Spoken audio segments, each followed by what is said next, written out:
Pardon. On souhaitait avoir votre position sur la télémédecine et le solidaire. Comment vous liez les deux? Alors c'est effectivement une très bonne question.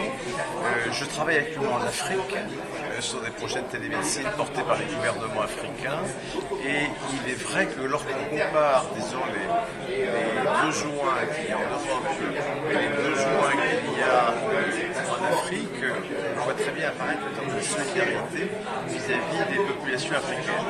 Il y a simplement un sujet que je n'arrive pas à résoudre et que je vous livre, c'est le problème, le modèle économique. C'est-à-dire qu'en Afrique, il y a une démarche de solidarité indiscutablement, notamment autour de la télémédecine, mais le modèle économique qui permettrait, disons, de le développer, aujourd'hui n'est pas très clair, parce que tous les investisseurs qui arrivent, je dirais, sur l'Afrique, que ce soit les opérateurs réseau, que ce soit des industriels, ont du mal à prendre des risques financiers pour le développement de ces innovations organisationnelles, et qui, alors qu'il y a un besoin de santé indiscutable, je parlais de la mortalité maternelle et infantile en Afrique, c'est le sujet numéro un, aussi bien en Côte d'Ivoire qu'au Sénégal, qu'au Bénin.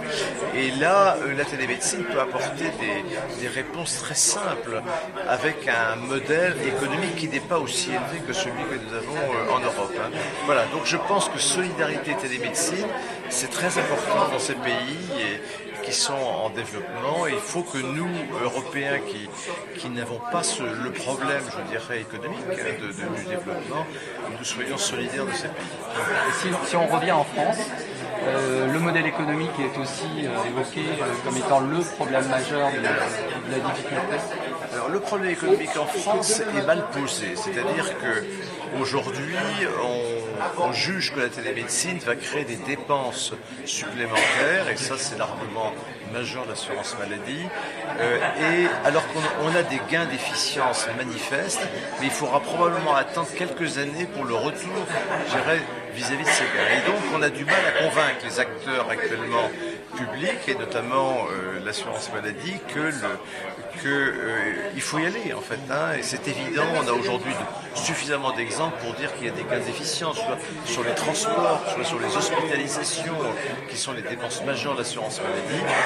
Voilà, et je pense qu'il faudra accepter, comme tous les pays européens d'ailleurs, que comme on dit, le retour sur investissement se fasse au bout de quelques années. Professeur Simon, je vous remercie. Voilà, merci.